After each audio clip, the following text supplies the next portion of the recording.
I was the top AV tech in the city until a greedy company took over. They ruined everything, so I ruined them. One move, and their empire collapsed. Here's how I took revenge and paid the price. This story takes place from 2007 to 2014. I went to school for television production. I worked in a TV studio on several TV shows and documentaries and was so good that I later opened up my own video production business. But the thing you need to know about this industry is that the starting cost can be massive when you begin. You can't do the work unless you have the equipment. So at minimum, you need to spend $25,000 on equipment before even opening your doors. And so during the first couple of years when my company was still in the red and paying off the cost of equipment, I decided I would take on a side job that could provide a consistent livable income. With my previous experience in TV and being an expert at several different types of equipment, it was just the edge I needed to get into a position at an upscale luxury hotel in my city. By upscale, I mean it was the luxury hotel. One of the oldest hotels in the Midwest and the fanciest, non-chain hotel in the entire state. Think the Plaza Hotel of the Midwest. Let's call them Fancy Hotel. It was 2007 and I was just starting out as their brand new audio-visual technician. As an AV tech, I literally made all events at the hotel happen. A few hours before your event, I would be the one in the ballroom setting up everything. The lights, sound system, projectors, screens, and even some stage elements. I was the difference between your event looking impressive or your event happening in a bare-bones room. If your event called for it, I would also be the one in the back of the room operating the tech table. This is one of the areas my previous experience in the TV studio came in handy. I was already used to the high-paced experience of operating a live event, so I was right in my element. After the event, I would then have to strike the room and get it ready for the next event. I was good at my job. Very good. So good, in fact, that within 6 months of being hired, I became their lead technician, meaning it was my call to make sure every event was set up and ready on time. I managed a team of 3 other techs and made sure every event was ready to go. I can honestly say that I've never missed a deadline on an event, even when turnaround times in a ballroom were measured in minutes rather than hours. I learned in the TV industry that when the event starts at a scheduled time, no matter what, the show must go on. So I always figured out a way to make it happen. A little background on how the Fancy Hotel ran. I had several layers of bosses. Immediately above me, there was the director and the salesperson. The salesperson handled the months of planning, contracts, and billing of clients. And the director was the linchpin that connected all the activities of the hotel to all the activities of the AV department. Together, we were just one branch of a larger AV company that we'll call Alpha Avenue. Alpha AV is a nationwide company that has locations in hundreds of hotels across the country. My branch of Alpha AV worked for Fancy Hotel. Along with having the event guests at the hotel as clients, the hotel itself was also considered a client. Alpha AV was under a contract that granted us residency at the hotel. Fancy Hotel would throw all AV business our way in return for a percentage of the profit, as well as providing all hotel AV needs for a reduced cost. Hotel events could be as simple as a projector and screen for a weekly staff meeting, or could be as difficult as a huge company event for the parent company. The hotel is owned by a large corporation. We'll call them Billion Dollar Corporation, or BDC for short, that owns several upscale luxury hotels all over the country. But the home office for BDC was only 3 blocks away from Fancy Hotel. So Fancy Hotel was the flagship hotel for the entire corporation. The hotel that BDC would hold all its events at. The hotel that was always under the microscope and held to the highest standards. Over the years of working side by side with BDC, I made some pretty big connections. Since I was an AV tech with a video production company, I was able to negotiate that into a very profitable situation in which I started to handle the corporation's video production work when needed in connection to a hotel event. Whenever they had a presentation to give that required more than a simple PowerPoint, I made the video. So needless to say, I became very well known among the staff at Fancy Hotel and the staff at BDC. I was also well known among the event staff and executives I worked with at the hotel. I had event planners, executives, politicians, and CEOs that remembered my name because I was that guy that made their large events happen. They trusted me. I was sometimes the only outsider present in a room where secret meetings were taking place. And I was even vetted by the Secret Service so that I was the only AV tech in the city with the security clearance to be in the same room as the president. Those years with Alpha AV were some of the best years of my professional career, and I received constant praise and recognition from clients, the hotel, and BDC. But all things must come to an end, and in 2012, Alpha AV's contract was up. BDC had the choice to either renew the contract or go with a different AV company. Enter Beta Avenue. Over the last year and a half, they've been growing and moving into our territory. It was no secret that a couple of Beta AV's executives had the ear of some of the BDC executives, so it was no surprise when the decision was made that in order to cut costs, Alpha AV was underbid and Beta AV would become the next resident of the hotel. Did I mention this was a national deal? For the last 5 years, Alpha AV had been the AV company at every hotel of BDC nationwide, and now every location was switching to Beta Avenue. When it came to our hotel, the flagship hotel, there was a stipulation entered into the contract. I had to come with the deal. I knew the clients and the clients knew me. They trusted me. They knew the work I produced was quality and it would ease the transition considerably. So there I was, traded like an asset in a multi-million-dollar deal. On one 20-hour day in May of 2012, I moved Alpha AV out of the hotel, clocked out for the last time, and immediately clocked in with my new position as the lead AV tech for Beta AV and moved all their equipment in. Considerably less and cheaper equipment.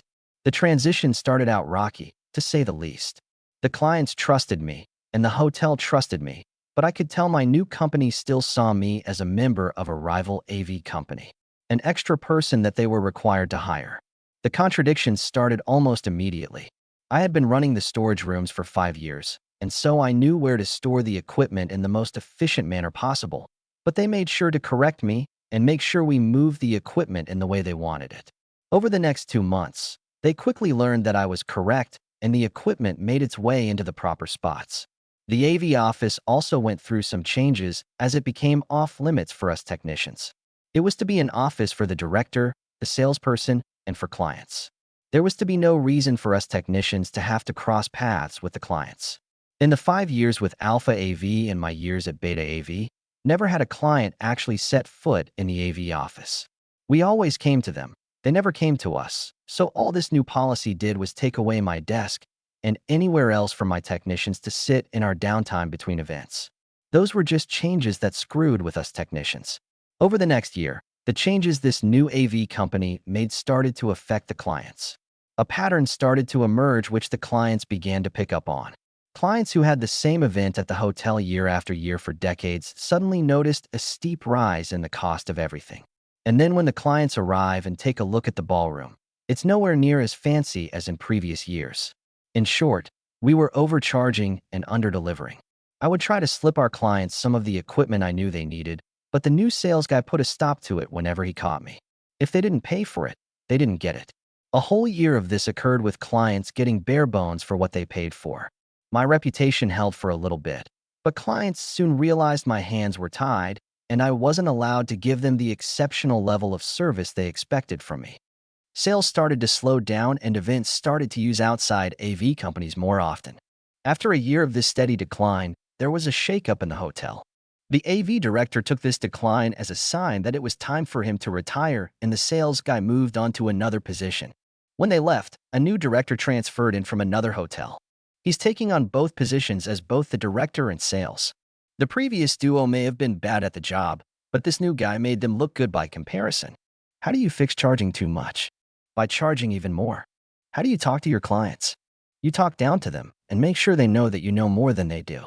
I literally had to take an active role in pushing him out of events when he would start to openly argue with event planners.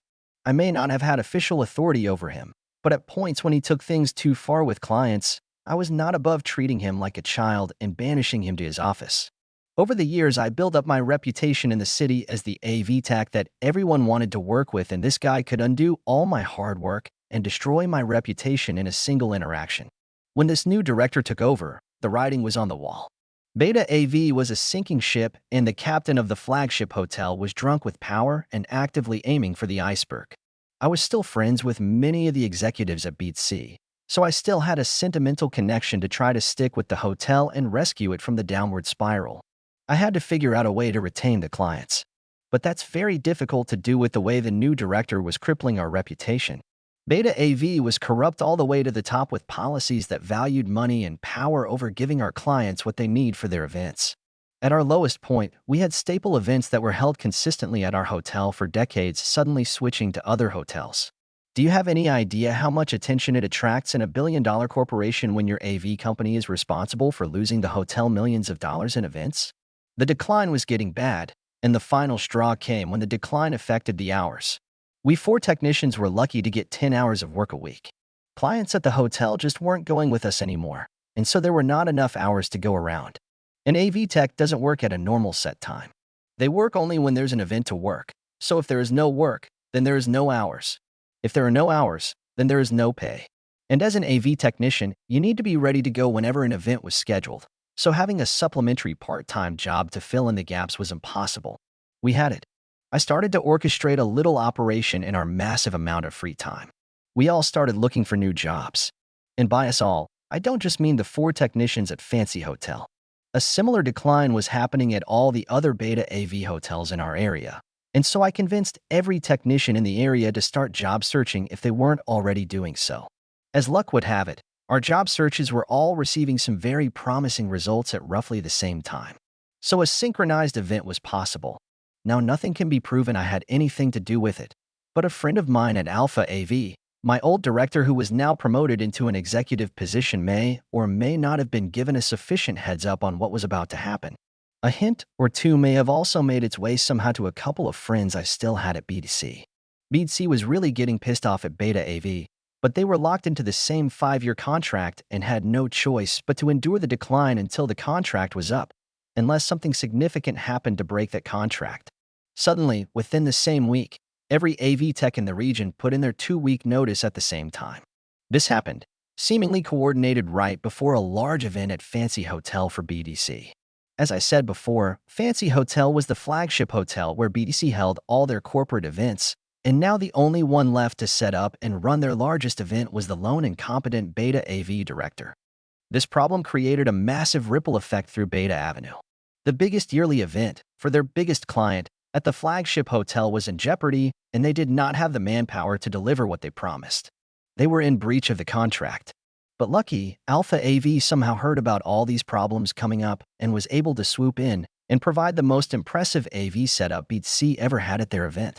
This series of events really impacted Beta AV's worth as a company, and Alpha AV was glad to step in and make Beta AV an offer.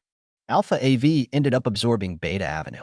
All equipment and personnel became part of Alpha Avenue. Alpha AV also absorbed the existing contract, which BDC was happy to allow them to do. Alpha AV moved back into every BDC hotel nationwide. Events returned to the hotel upon hearing this news, and the reputation was restored. My plan went exactly as well as I hoped it would. The mass quitting I organized was the final nail in the coffin to take down a multi-million-dollar AV company. Alpha AV was able to expand back to the size they were before and is still at all of BDC's hotels to this day. BDC was hemorrhaging money due to Beta AV, and they were quite relieved to be rid of them. Unfortunately, the story never really had a happy ending for me. As I mentioned, I held on to the position for far too long. I should have gotten out 2 years earlier than I did, and in those 2 years of minimal hours for minimal pay, I ended up in a financial black hole that I just finished digging myself out of last year.